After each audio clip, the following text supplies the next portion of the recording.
आदरणीय जनसमुदाय सम्बोधनलाई यथावत राख्दै हामी यहाँ नेपाल शिक्षक महासंघको आह्वानमा आज 23औं दिन जुन हामी यहाँ सडकमा प्रदर्शन गरिरहेछौँ, लाखौं लाख हाम्रा गुरुज्यू गुरुबा गुरुआमा उपस्थित भएर यो सरकारको घुटना टेकाएर अनि आफ्नो कलमको ताकत देखाएर जुन हामी आफ्नो माग स्थापित गराउन गइरहेछौँ, यो हाम्रो महासंग्रामको लडाई हो। यो अब यसपछि हामी ठगिनेवाला छैनौं, हामी ललिपपमा फस्नेवाला छैनौं। शिक्षक एकता जिन्दाबाद। शिक्षकको कलममा धेरै ताकत छ र यो ताकत सरकारले नबुझुन्जेलसम्म यो देशको भलो हुनेवाला छैन, यो देशको कल्याण हुनेवाला छैन।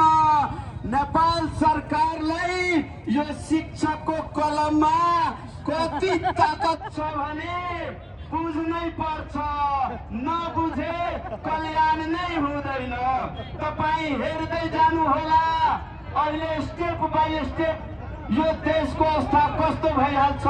यहाँको शिक्षा नीति शिक्षक जीवहरूको जब मान मर्यादा हुँदैन भने यो देश कतातिर लम्किन्छ र यो देशको कहिले पनि भलो हुन सक्दैन।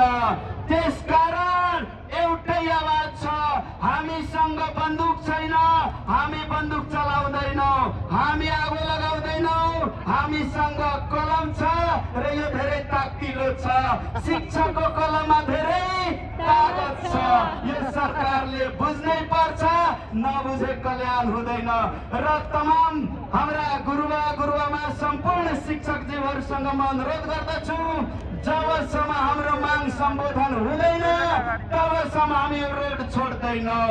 अबदेखि हामी ललिपपमा झुकिनेवाला छैनौँ, ठगिनेवाला छैनौँ। धन्यवाद छ हाम्रो नेपाल शिक्षक महासंघलाई। नेपाल महासंघ जिन्दाबाद।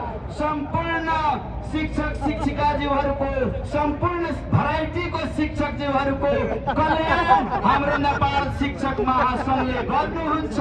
हाम्रो